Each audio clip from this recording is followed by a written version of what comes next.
falta, por favor. Boas tardes, moitas grazas a todos e todas os que estades aquí, todos coñecidos, todos amigos.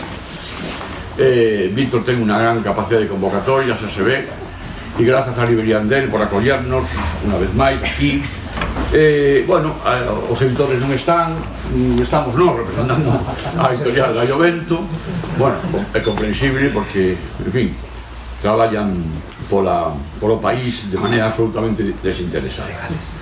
Ben, eu creo que é evidente que a Víctor non hai que presentalo, este que está sentado aquí ao meu carón, non hai que presentalo, todo o mundo coñece, e eu, por tanto, sobre Víctor, como autor, como escritor e como persoa, vou decir tres cousas, un mínimo retrato. Un sinal que caracteriza de xeito especial, eu diría, a Víctor Vaqueiro no conxunto, no sistema literario galego, é a alianza que el conseguiu facer moi natural e moi equilibrada entre o compromiso político, ético e o seu compromiso como escritor, o compromiso do oficio de escritor. Cando era novo, Víctor xa tiña superado ese bello dilema entre escribir para o pobo e, por tanto, rebaixar o nivel, a exigencia, a intensidade da obra, ou, pola contra, manter o alto nivel de exigencia, o sea, o compromiso como autor. E Víctor optou, como digo, desde moi novo, por esa opción.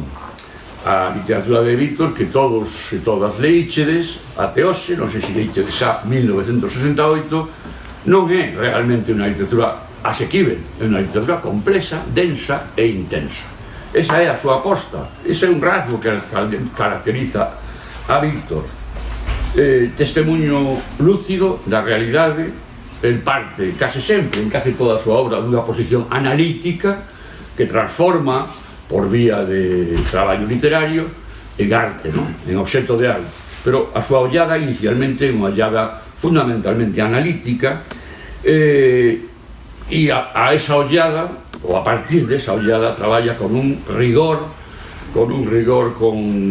con empeño e con vontade moi consciente. A súa obra, a partir destes ingredientes elementais básicos, diríamos, de rigor, compromiso, etc., ofrece unha imaxe global de enorme coherencia, de tal maneira que, si abrimos o show calquera dos seus libros, identificaremos enseguida a súa linguaxe, o seu estilo, que, por certo, é unha palabra que compre seguir reivindicando, o estilo. O estilo de Víctor é absolutamente singular, non ten imitadores, non pode telos, é moi difícil imitar a Víctor. Bueno, en fin, calquera texto de Víctor leva a marca da casa e é perfectamente recoñecible. E así acontece, naturalmente, en 1968, o libro de poemas de Víctor arredor deses acontecimentos históricos que nese ano e tamén nos anos inmediatamente anteriores e nos inmediatamente posteriores fixeron vibrar fundamentalmente a mocidade en diversos territorios do mundo.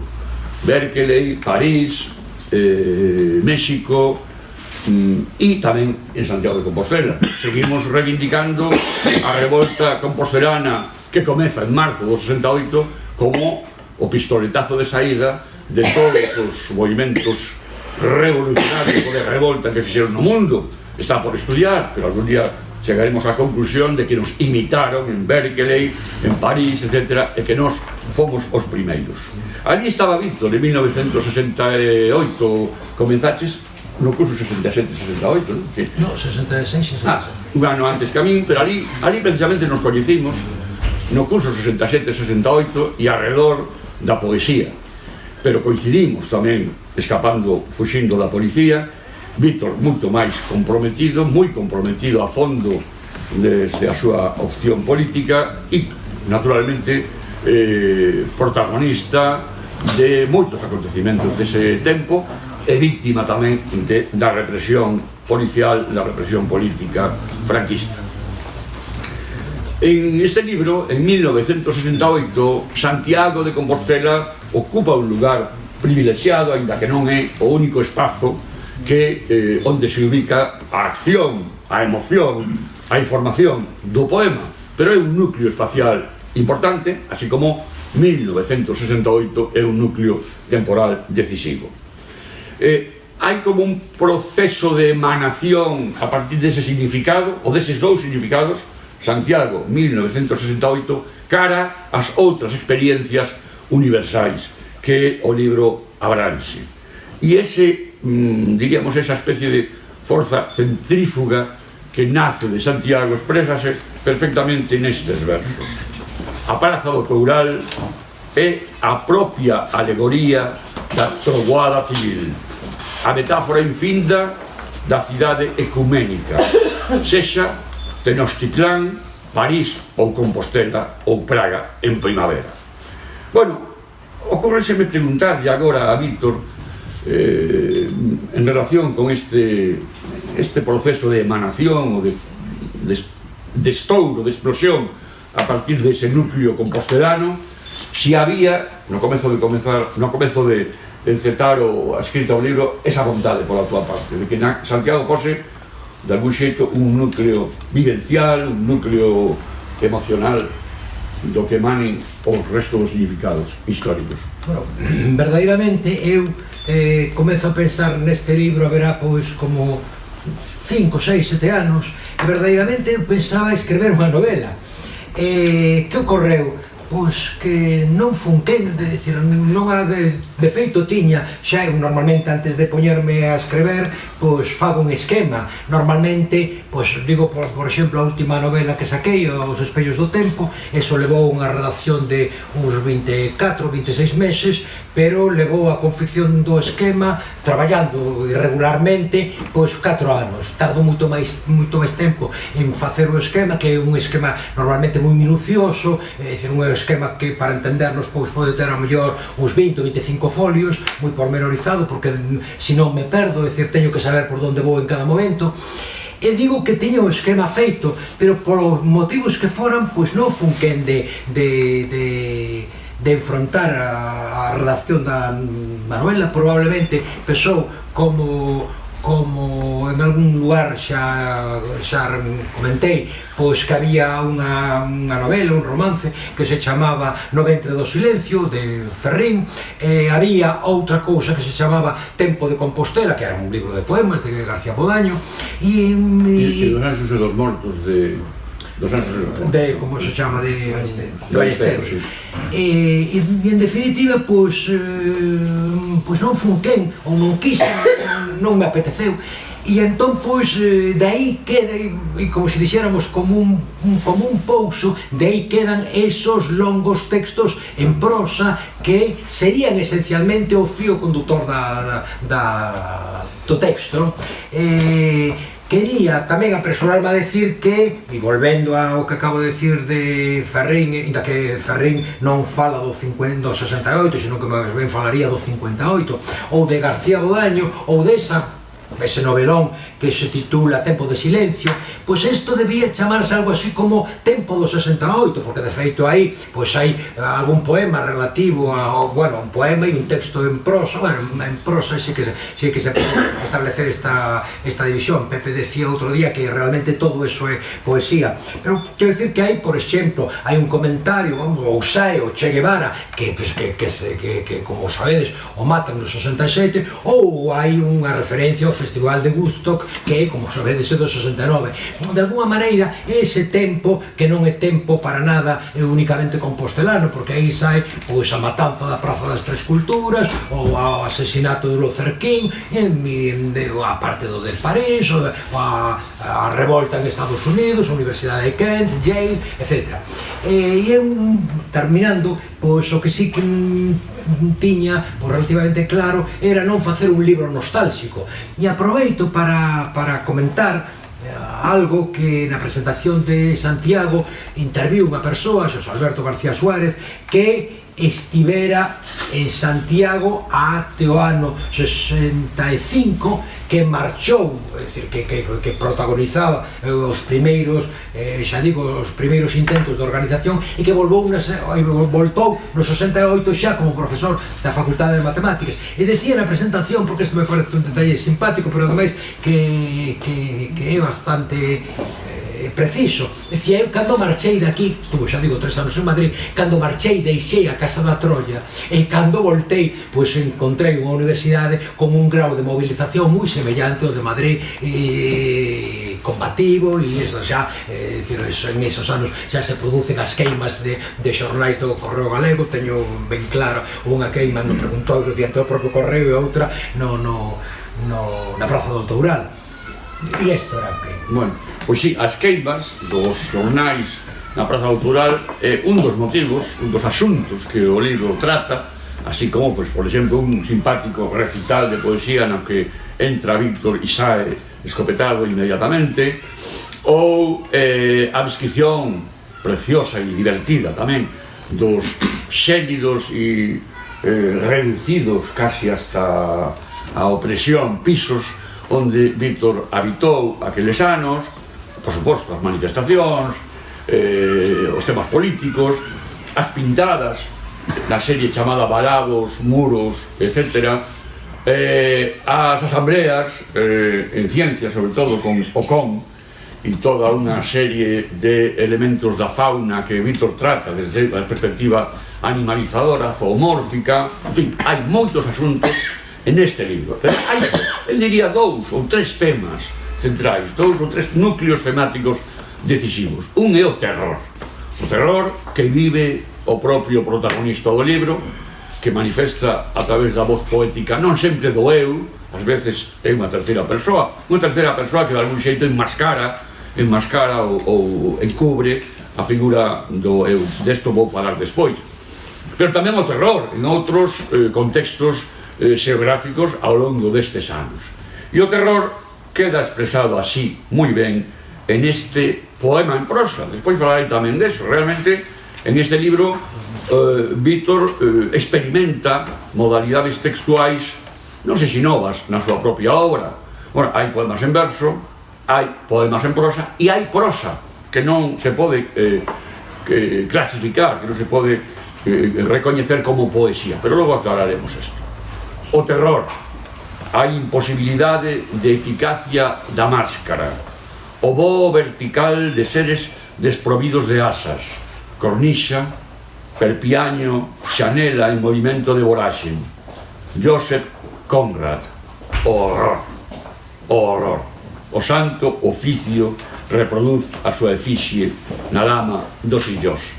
Porque efectivamente daquela cantábamos Nós non temos medo, pero mentre estábamos cantando Non temos medo, estábamos cagados de medo. Eso é absolutamente así, e pasamos moito medo.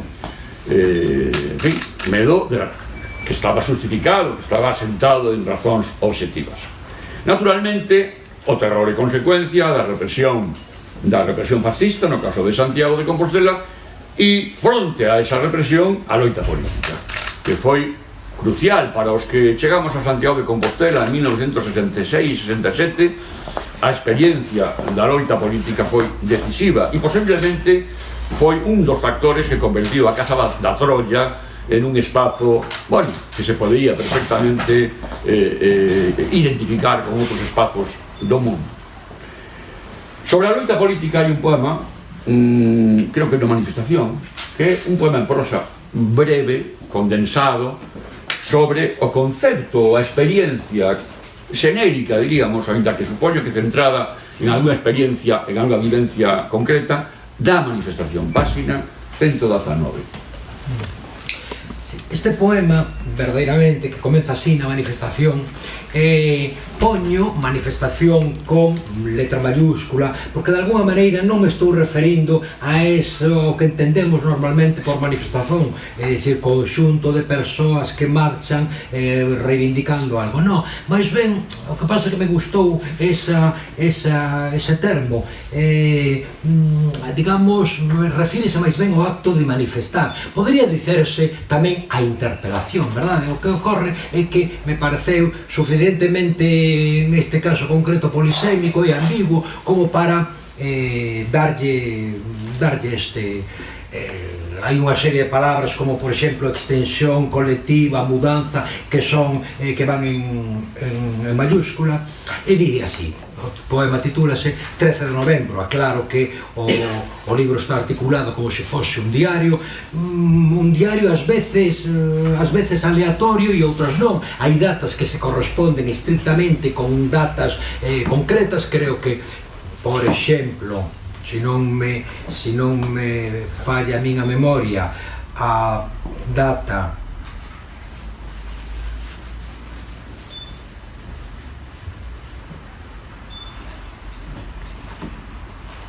a data do 11 de agosto, efectivamente, que na que hai veces que o título é únicamente unha data e outras veces é unha data e un título. A data do 11 de agosto correspóndese con Danmitrione que é efectivamente o día que aparece morto Danmitrione axusticiado polos bávaros en Uruguai.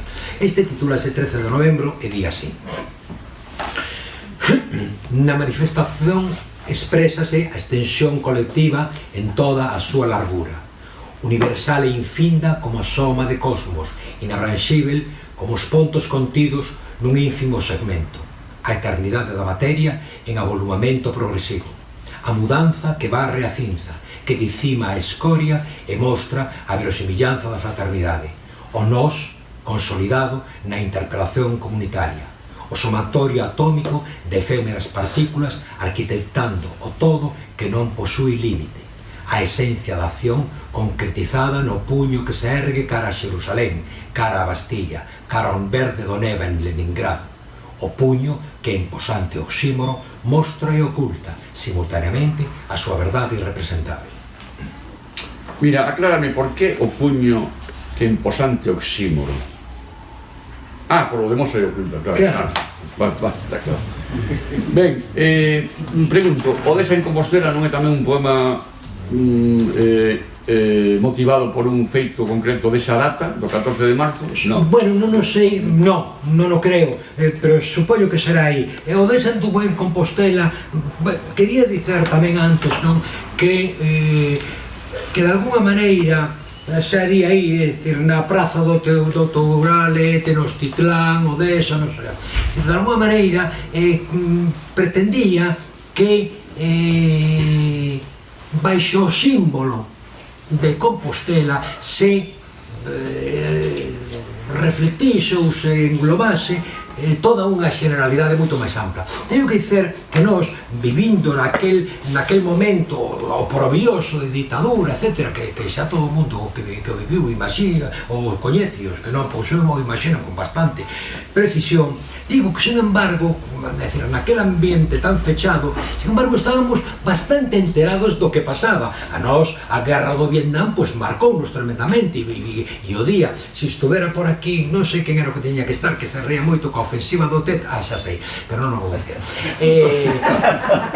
Non é esa. Digo, porque se reiría, digo que nos, a ofensiva do Tet, que comeza o 30, o día do ano novo, claro, vietnamita, o 30 de xaneiro do ano 68, nos estábamos moi pendentes, é dicir, estaba xestando neses días, na facultade na que eu estaba, na Facultade de Ciencias, o Cristo, que acababa de celebrarse a primeira asamblea, e íbamos cara a segunda de marzo, que é cando xa se decreta a folga xeral e todo isto, pero, sin embargo, non estábamos moi atentos ao que pasaba en Vietnam. Toda a noite puñamos ali, pois non nos fiábamos moito, sinceramente, da Radio España Independente, porque nos parecía moi exagerado, e desde o día que escoitamos que os tanques patrullaban polas rúas de Santiago e nos víamos que ali non había tanque, dixemos, isto máis ben é increíble. Entón sinceramente, conectábamos Radio Luxemburgo, Radio París, e despois xa había algún que conectaba a Radio Pekín, pero eso ademais era as altas horas da madrugada, seríamos por Chile, Stevie Wonder, e ademais de que era tal, pois había un trememundo concerto do Río Amarelo, Yance, isto que aquelo era ás veces francamente insoportable. E entón, pois xa digo, dicir, estábamos moi atentos e en este sentido eu non quixen, pero non sei se o dixen antes, pero digo agora, non quixen baixo ningún concepto facer un libro nostálxico, non quero baixo ningún concepto dicir, bueno, aquel tempo, non sei que, convertirme un pouco ben no republicano Chapas ou ben o avó da familia Cebolleta que lle agarra está dando aí a matraca. Non, digamos, eu vexo isto como un período da miña vida, un período que me gustou viver, como me gustou viver, pois a inmensa movilización que todas as persoas que están aquí viviron, que foi aí 14 anos, verdad, ou 16 anos, o do Prestige, entre momentos nos que a política de verdade isto aparece, e en ese sentido, pois xa digo, e que quixera isto subliñar esas dúas cousas, que aquí ten, eu penso que globalmente ten menos volume o texto, por decirlo así, compostelano que as outras cousas que nos afectaron profundamente. É dicir, como non pensar, pois, por exemplo, nesa canción que moita xente coñece, Sozzolosa, unha canción que cantaba daquela Pizzigri, que logo o Joan Baez, e que pois é a canción dos mineiros sudafricanos que van traballar a Zimbabue, e é unha canción que ven aquí un pé de nota ao final coa traducción, e adiante neste convoio da África do Sur, estás camiñando, e esa canción acaba por collela con ese asunto de adiante, acaba por collela o Congreso Nacional Africano como elemento de movilización nesas manis tan movidas, sabemos, que se fan en Sudáfrica. Ben, o texto compostelano de Víctor ten pouco volumen, ou menos volumen, pero desde logo ten unha enorme intensidade emocional, porque Víctor se implica desde o eu creo que por primeira vez con tal intensidade, para manifestar a súa emoción, a súa subxectividade, que habitualmente na obra anterior estaba como máis, oculta ou tapada ou encuberta. Non digo que Víctor aquí estoure en exhibicións de intimidades, porque non é o seu estilo, pero sí que hai unha maior aproximación á expresión da subxectividade e da subxectividade emocional, porque a fin de contas en este libro aparecen as súas experiencias persoais como estudante de química en Santiago de Compostela, experiencias que, alén das políticas, teñen que ver, por exemplo, co traballo da cociña. Hai varios poemas dedicados a vivencia ou a escena do mozo estudiante Víctor facendo a comida, pero de unha perspectiva alegórica, simbólica, na que a detestable comida. El non o di, pero todos sabemos que era detestable, pero desde unha perspectiva simbólico-alegórica, na que a comida, en varios destes poemas, os ingredientes, as sustancias, as materias da comida teñen que ver cos produtos químicos, ou polo menos hai unha ollada, vamos a decir, química, irónica tamén, que é un dos rasgos do estilo de Víctor, sobre a confección daqueles pratos, como se fosen casi experimentos de laboratorio, non? Pero claro, aquí aparecen as descobertas persoais, o amor, o erotismo, os libros que había que leer, non? O listado de libros inevitables que había que leer, os cuartos das vivendas santiaguesas, e a experiencia culinaria, como digo, en alegorías de fundamento químico. E para iluminar un pouco esta outra faceta da presencia máis implicada do eu, propoño a Víctor que lea o poema Árbores, da páxina 48.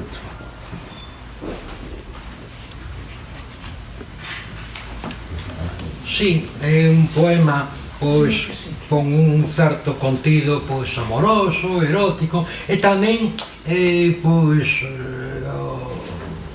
o tema do sufrimento ali, da mesma maneira que hai quen defende que, entre eles eu, que non hai unha infancia feliz, pois tamén hai mocidades que son especialmente difíciles. Di así, 19 de febreiro, Árbores.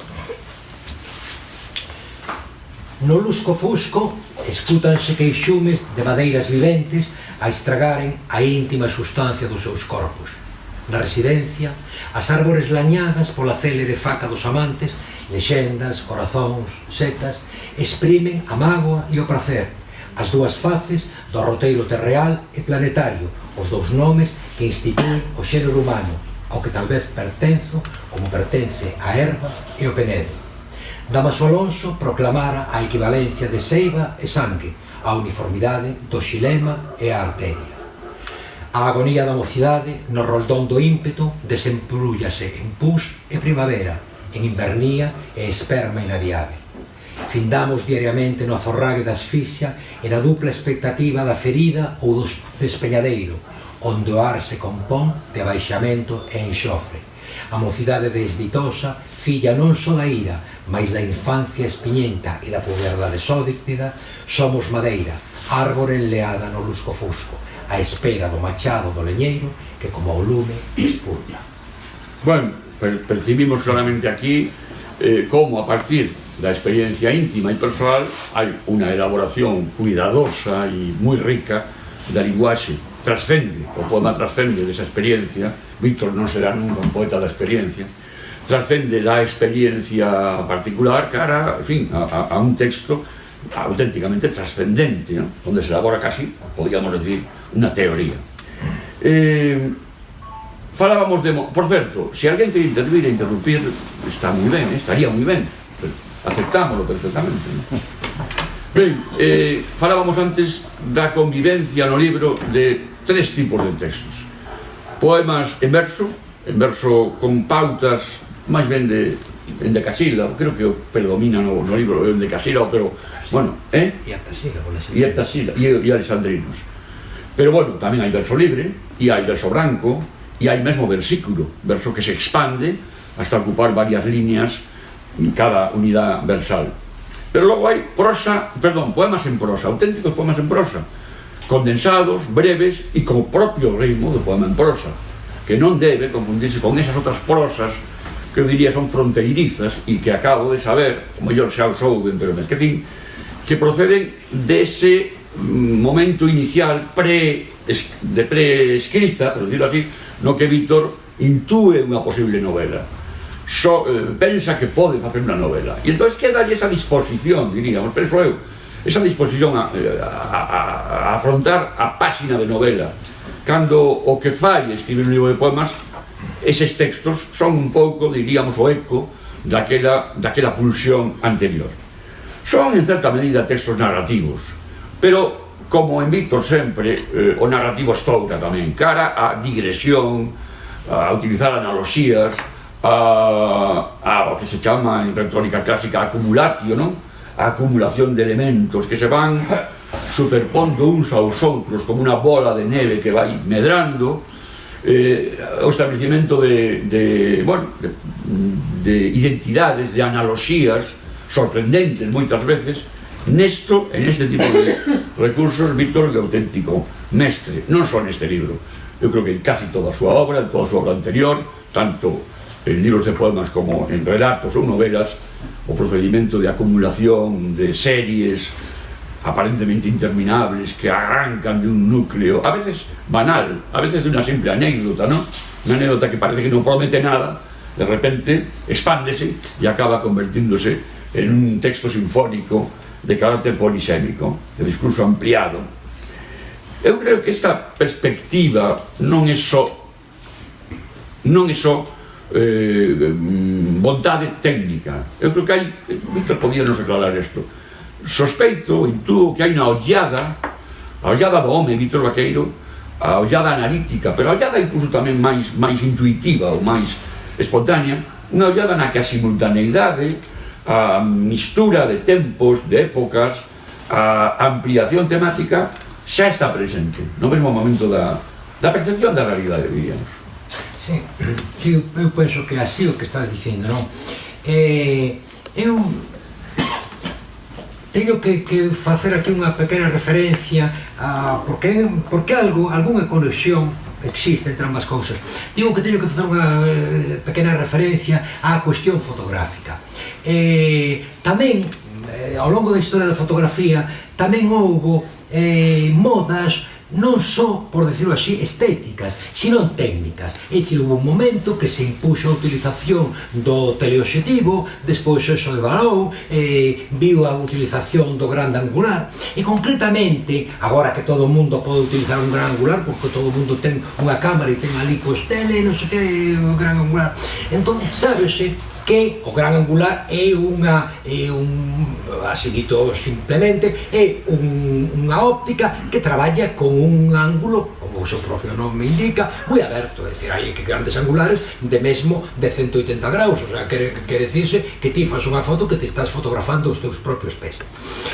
Ese recurso técnico pois chegouse a considerar moi de esquerdas, é dicir, porque é certo unha cuestión que o gran angular pola capacidade que ten de abranxer é quen de coller, se ti, ademais hai unha característica del e a súa capacidade de enfoque, o que lle chaman profundidade de campo, entón ten esa capacidade de enfocar ben o que está en primeiro plano, e todo o mundo coñece esas fotos que está o primeiro plano moi enfocado e o resto desenfocado, e sen embargo coller o primeiro plano pero o resto estar tamén a foco. Entón decíase que ese era, e podemos decir que de certa maneira é verdadeiro, que era unha óptica dialéctica, porque era quen de facer interactuar ese primeiro plano que eu quero salientar co contexto, é dicir, ti falabas do texto e do contexto. Entón, algo desto existe na miña neste texto narrativo que vou ler agora, ao mellor aburrevos un pouco, porque é un texto de folio e medio sin ponto ningún. E de alguma maneira, eu intento reflectir algo que é fácil de reflectir, verdade, no cinema, xa desde Griffith, o nacemento dunha nación, iso que chaman a montaxe alternada, non? É dicir, que simultaneamente estamos... Pero iso é moi fácil velo, porque con un pouco de entrenamento, imagino, non texto non é tan fácil, pero de alguna maneira, eu insisto, contestando ao que formulaba Pepe, pois a idea esa de representar nun único discurso, pois temas que son diferentes, que ás veces, eso é máis difícil aínda, que ocorren en tempos diferentes, pero que en este caso concreto, que comentaré primeiramente, corresponden a digamos, o mesmo tempo en espazos diferentes. Isto, esencialmente, pois nace este texto pois de dúas cousas. Nace, por unha parte, pois de unha noite de copas, por decirlo así, e por outra parte... Por decirlo así, non, si la de copas é de copas. Claro, por decirlo así, por eso digo, por decirlo así, de copas. E por outra parte, nunha pintada que había, nun grafiti que había entrando no campus, desde a rúa Rosalía Castro, entraba para as facultades do campus daquele, o campus sur, que lle chaman agora, era moito máis pequeno, e entón a dereita había unha pintada, bueno, a esquerda, mellor dito, a dereita era outra, pero que me quero referir é a esquerda había unha casa antiga, donde uns profesores relativamente, digámoslo así, educadamente, amorais, daban clases particulares aos seus alumnos da facultade, que non está mal, verdade? Digamos, como punto así, tal, doulle os meus clases e tal, e entón, pois, ali había unha pintada que puña exactamente ojo plumífero FSR. Ojo plumífero FSR. FSR, traducíamos o que significaba, era Frente Sindicalista Revolucionario, os fachas, digamos, non? E o de ojo plumífero debería querer decir atención, pero claro, non era igual decir ojo plumífero FSR que decir ojo plumífero.FSR. É dicir, eso que era un aviso da esquerda ao FSR, decir, ojo plumífero FSR que vamos a por ello, ou decir, ojo plumífero á esquerda e asinamos FSR. Entón, de aí, digamos, deses dous cruces, é dicir, este poema que se titula Muros, Paredes, Valos 3, titúlase así porque antes hai Muros, Paredes, Valos 2 e Muros, Paredes, Valos 1. E entón, pois, di así, 27 de xuño, e digo que isto que corresponde, xa digo, a unha noite de copas, e nas noites de copas, como normalmente se decía, pois comenzábase sempre por unha fase máis ou menos...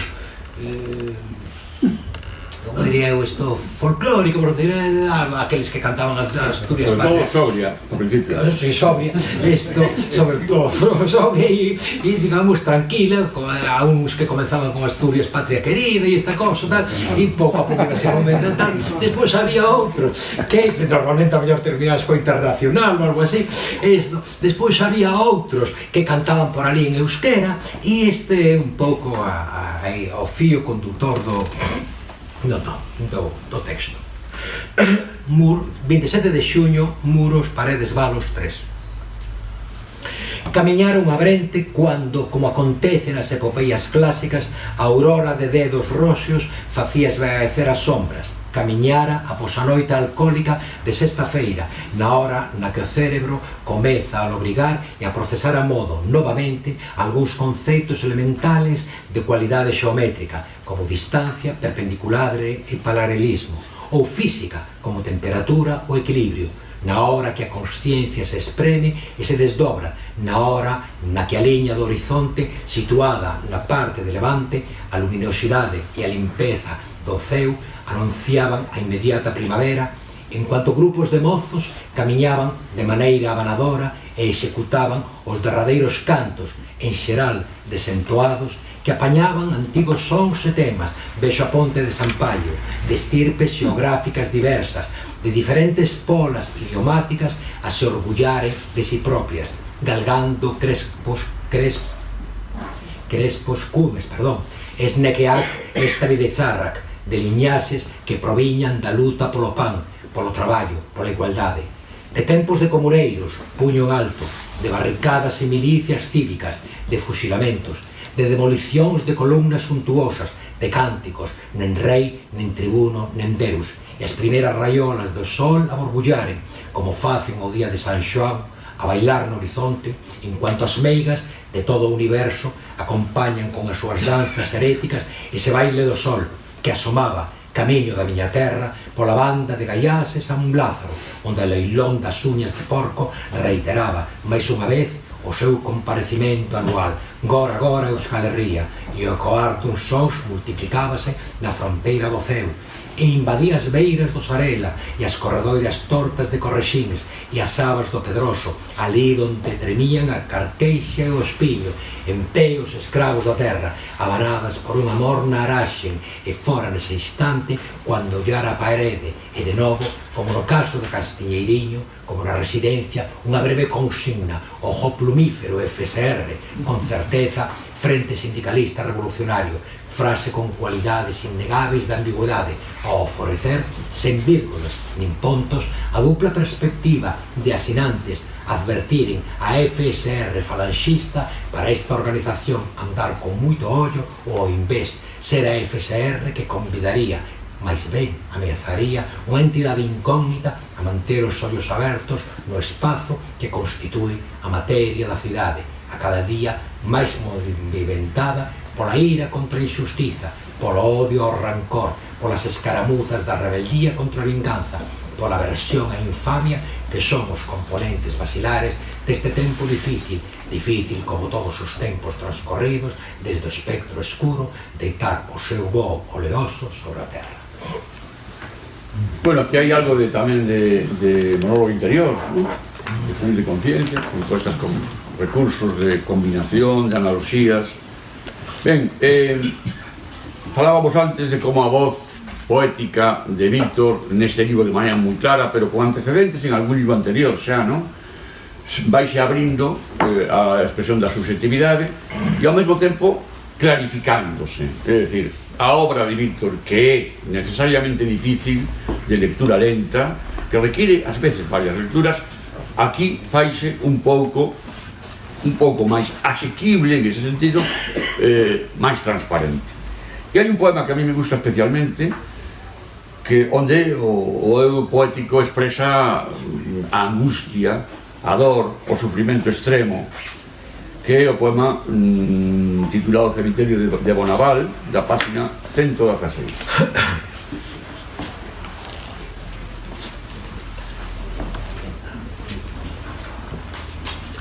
En certa maneira, este poema conecta en parte, xa digo, co primeiro fragmento que leu Pepe, ese que comezaba o terror. Digo que en parte porque sí que aquí se especifica o terror daquel tempo, pois realmente as persoas que máis ou menos, dunha forma máis ou menos directa, estábamos comprometidos, pois pasábamos moito medo, é dicir, eu recordo nunha habitación, aí tamén se fala deso, nun cuarto tan pequeno que chamábamos o cuá, isto, porque ni sequera era cuarto, pois auténticas noites de terror. Si, tería aquel cuá, pois tería un 50 por 3, 4 metros e medio cuadrados, moito menos que un cuarto de baño estándar. E entón, pois, o medo era grande. E había un medo e tamén, digamos, é dicir, o tempo era oscuro, moi atravesado pola morte. Aquí hai o poema que vou ler, titúlase 1 de novembro, día importante, e o título é Cemiterio de Bonaval, pois un lugar ao que eu corría, non digo acodía con unha certa, non digo frecuencia, pero tampouco era infrecuente que fora, e aquel o que lle chaman o cemiterio, o cemiterio de Santiago, estaba ali cando se leva o cemiterio para Boixaca, e entón eso que lle chamaban o cemiterio romántico, creo, ou algo así, pois que de alguna maneira aquilo me entristecía, pero por outra parte atraía, é dicir, esa dupla sensación de atracción e medo.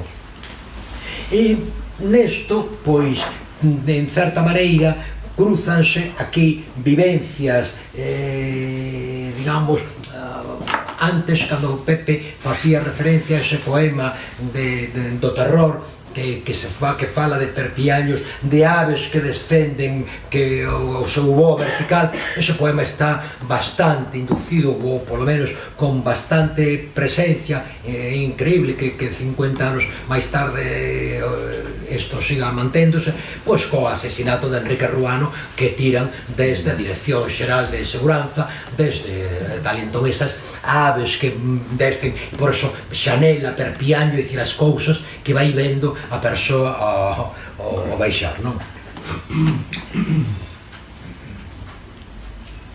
Di así, e digo que eso está, xa digo, este poema está bastante atravesado, como diría un psicoanalista, pola pulsión de morte, e por outra parte, pois, por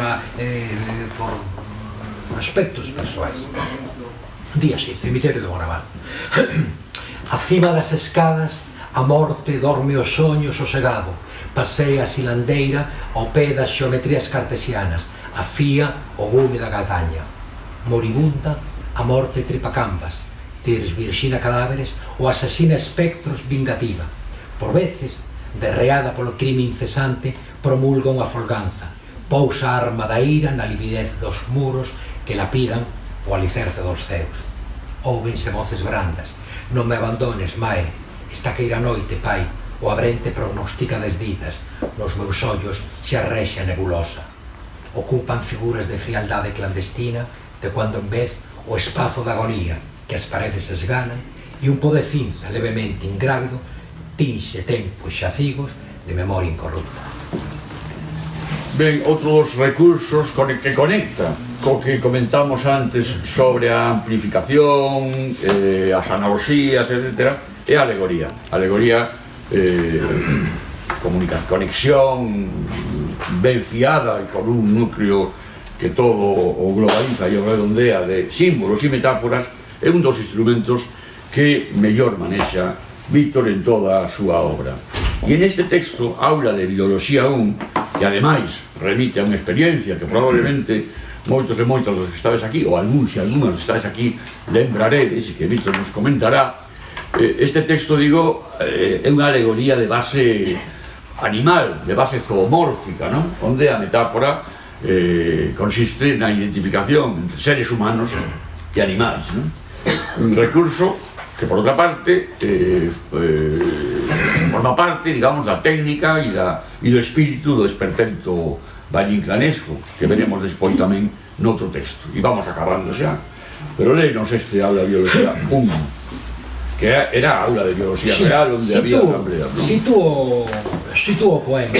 Este poema, aula de biología 1, despois hai outro, resulta que a aula de biología era a aula de biología da Facultade de Ciencias, donde unha aula grande na que cabían, pois creo que exactamente 370 persoas, unha aula elevada, como se fose un anfiteatro. E entón corresponde á asamblea da que vai sair a convocatoria de folga xeral. A min aquela asamblea que foi un auténtico Cristo, a aula de biología, quero dicir que intento situar o poema nas súas coordenadas, porque verdadeiramente é sorprendente, visto desde hoxe é sorprendente. A aula de biología, digamos, se aquí está a tarima, isto tiña dúas entradas, unha e dúas. Eu entraba na asamblea cando entraba o decano, o con, do que se fala varias veces no libro, e entraba con el o bedel do departamento, Zabala. O con era en ese momento catedrático e decano da facultade. Estamos a falar de 50 anos, cando aínda a xente ia a clase de gravatas. E un catedrático e ademais decano era pois un extraterrestre, e mirábalo con unha... E entón, eu aquel día, pois diríamos coa linguaxe de hoxe, alucerei en cores a ver como Zabala, vestido con un mandil ese e tal, la bata, trataba ao decano de ti e chamáballe Joaquín, porque Zabala era policía.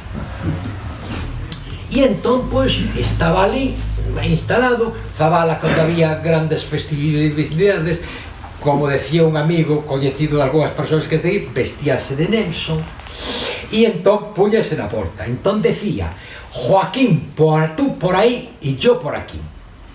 Eu estaba alucinado. Entón, entrei na aula, pois a cabo de 5, 10, 15 minutos, bueno, o con dixo que estaba disolvida a asamblea, ninguén lle fixo caso, uns se insultaban, outros se increpaban, e entón, de alguna maneira, aquelo convertíase no que hoxe chamábamos unha ola de grilos. Ali cada un falaba, un Cristo monumental, e por fin conseguiu a xente que dirixía a asamblea, primeiro, non facerlle caso, nin ao con, nin a Zabala, que se apresuraba a tomar nota dos nomes, e por fin arrancar a asamblea. Pero xa digo que aquilo era absolutamente despendolado. E día así, 13 de xaneiro, posiblemente creo que esta é a data de... Isto sí que é unha data real. Aula de biología 1. Mergúllanse furtivos na conquista do novo continente, sabendo que a sorpresa concede vantaxes iniciais aos agresores. Joaquín Ocón fulxe roupaxe reptiliana. Zabala, uniformado en Nelson, lampexando na enchente de Trafalgar, proxecta aceno sobranceiro, se callar inspirado en columnas británicas ou cariátides. O vasalo Zabala, confidente, exercita labores resaltados, preceitúa, prescreve, estabelece. Veña, Joaquín, avante, pola beira dereita, imos a rodealos. Así fala, iludido, Zabala, en cuanto reproduz os movimentos do felino á espreita da súa presa. O con, enraivecido, ensaya unha mudanza de réptil a bovidio, probablemente búfalo, ollando afoito o interior da floresta. No arboredo elevado da aula esboazan pardais e cotovías, palestra o papagaio, contrabalanza a garza. Na sabana intermedia, a xirafa estica o seu pescozo en cuanto lembra Lamarck. A cebra aspira ao ar, presentindo o perigo da presenza do reptil e o guepardo. Na ribeira adxacente proliferan avalos de inquietude e subetánea estrea a marabunta o seu paso, enceta o camiño que conducirá o decano con o banimento e o celador Zabala a perpetua indignidade. Bueno, e vamos acabando con un exemplo máis de procedimento. Bueno, eu vedes que estou en plan moi técnico, pero que reivindico que a análise textual debe ser técnica e que o que distingue a un escritor de outro é fundamentalmente a técnica, os recursos que convirten experiencias que son comuns, esta mesma experiencia do 68 pudo tela calquer outro poeta, e o resultado, se é diferente entre uns e outros poetas, é porque a transformación da experiencia en linguaxe de arte, pois faixe a través de recursos técnicos, e por tanto a min ese tipo de análise ou de presentacións nas que simplemente se reproduce o contido dos libros pareceme inútil e pareceme, pois, en fin, tautolóxica, e por eso, bueno, me tome en certas fonduras técnicas porque é o que realmente distingue, caracteriza ou singulariza un libro. Entón, acabamos, o parece que este é un poema moi longo, o de aula de biología... no, perdón. No, mitificación irónica, objetos de vida cotidiana. Bueno, é igual, pues acabamos. No, era este, o do esperpento, los otros era este. Imaxe no 45. Bueno, tiñamos un pouco pactado por a través do correo electrónico, pero como non nos... Non é ese. Home, o que pasa é que realmente é moi longo. É unha mostra de como a partir dun elemento esencial da vida cotiá, unha alfombra, unha zapatilla, unha cama, pois Víctor transforma ese elemento tan, bueno, eso, tan esencial, tan elemental, en algo trascendente por vía de ironía e de humor. E, sobre todo, é dicir, o que probablemente o que máis interese ten, o problema é o que antes apuntaba, quería apuntar antes un par de cousas, e é que é un texto de 2 páxinas e media sen pontos, e entón, pois, é difícil, polo menos a min, que non son, como vedes, un lector experto. O da farrapeira portuguesa, e as zapatillas, me parece unha maravilla. Esta zona aquí, bueno, 4 ou 5 líneas. Las zapatillas de cuadro. Bueno, pues di.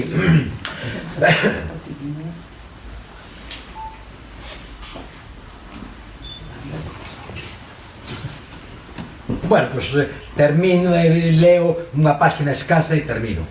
E o resto lédero en casa. 18 de febreiro. Introducíndose a través dunhas xanelas encortinados constituída por pequenas unidades que xeran unha cuadrícula con aspiracións de vidraza, enche o cuarto unha luz esgotada, tinxida de tons ocres e amarelos, que manifesta as derradeiras luminosidades do día e que coa propia dirección permite enxergar, subliñando as súas contornas, fornecendo relevo a natureza da mobilia e dos obxetos que configuran o deseño emocional afectivo dos ocupantes dos espazos, o que se accesa por unha porta situada na parede paralela da xanela, a mobilia, os obxectos.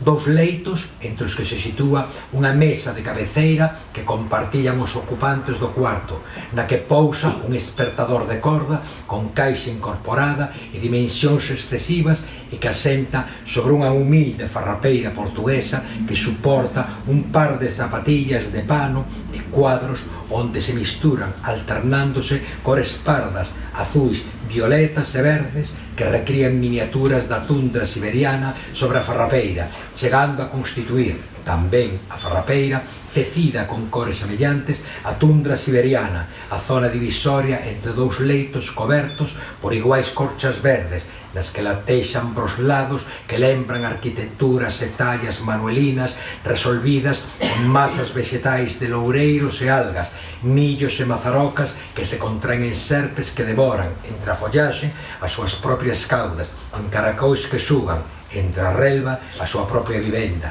en sereias que beben nas augas tempestuosas os propios asovíos que engaiolan maruxos de esplendor en mares estranxeiros, aínda que por veces o aquecedor de rella e gas butano situado na parede quase aos pés dun dos leitos e por baixo dun conxunto avarento de andeis rella moderadamente as escamas, etc. Só quería facer un par de consideracións finais e é o que decía Pepe da transparencia. Efectivamente, vou confesar o ignorante que eu a primeira vez que lín a Borges, eu tería pois 21 anos, sempre se isto fai calquera, se aquí, como decía Reixa naquel poema, non aparece cocotero, nin aparece isto, non sei cal era outra palabra, isto fai calquera. E entón, claro, cando despois leín 10 anos máis tarde aquilo, dixen, que difícil é isto. Entón, verdadeiramente, o realmente difícil que se consegue, creo eu, a forza de... Si se consigue, claro, se consigue, que mo consiga. A forza de esforzo de traballo, pois é esa simplicidade, esa transparencia que parece tremenda. O caso de Borges, que para min é, pois, tremendamente isto... significativo. Eso por un lado. E por outro lado, efectivamente o que decía Pepe, pois aquí hai poemas, hai textos en prosa ou poemas en prosa, e poemas que, bueno, de unha maneira un pouco pedante podíamos chamalos poemas filosóficos, porque hai algúns destes poemas que explican outros poemas do propio libro. E entón, eso ven porque eu verdadeiramente nunca acreditei demasiado na división de xéneros, e xa era unha constante en min a partir do... eu penso que xa a partir do segundo libro, Informe da Gavilla, xa aparecen textos, informes, ao pé de poemas, e eso... xa digo, non acredito demasiado nos xéneros, como diría Borges precisamente, son recursos para explicar malamente certas cousas que a mellor non é esa a explicación pola que hai que recorrer. Se alguén quere, pois, facer algún observación... Acabo porque, bueno, eu fixen o prólogo do libro e quería concluir coa lectura dun parágrafo final dese prólogo, non? O poeta Víctor Vaqueiro, autor fundamental, mesmo fundacional, no proceso renovador dos anos 80, logo de dúas etapas de pausa ocupadas polo labor narrativo, ensaístico e de investigación, na década dos 90 até a súa reactivación como poeta, digo, con Teoría do Coñecemento, editado no 2003, e máis unha vez en silencio desde entón, desde o 2003 ata o ano 2015, ano da publicación de Palabras a Espartaco, consolida o rumbo da súa nova andaina con 1968, cimo, na miña opinión, da súa escrita poética e un dos máis atractivos e relevantes libros de poesía editados no que levamos andado do século XXI. O equilibrio entre os rexistros épicos e líricos, a alternancia de verso e prosa, de diversa fábrica, con suxestivas incursións en territorios fronteirizos, a construción alegórica, o inteligente manexo do humor irónico, o recurso a procedimentos de glosa e digresión amplificadora e intensificadora, o deseño de ámbitos de perfil expresionista e crítico, entre outras estrategias expresivas, son as marcas de estilo e de cosmovisión que singularizan cun perfil formal e significativo de moi poderosa intensidade no conxunto do actual panorama da nosa poesía. Este novo libro de Víctor Vaqueiro, a quen aplaudo a excelencia das solucións formais e o lúcido labor de interpretación da historia e da experiencia propia a través da súa nova voz confidencial, e agradezo a posibilidade que me facilitou, que nos facilita aos lectores e lectoras coetáneos, de revitalizar a memoria daquel tempo noso de estrea no cultivo das grandes paixóns políticas e humanas. 1968, 50 anos atrás. Algún día venceremos.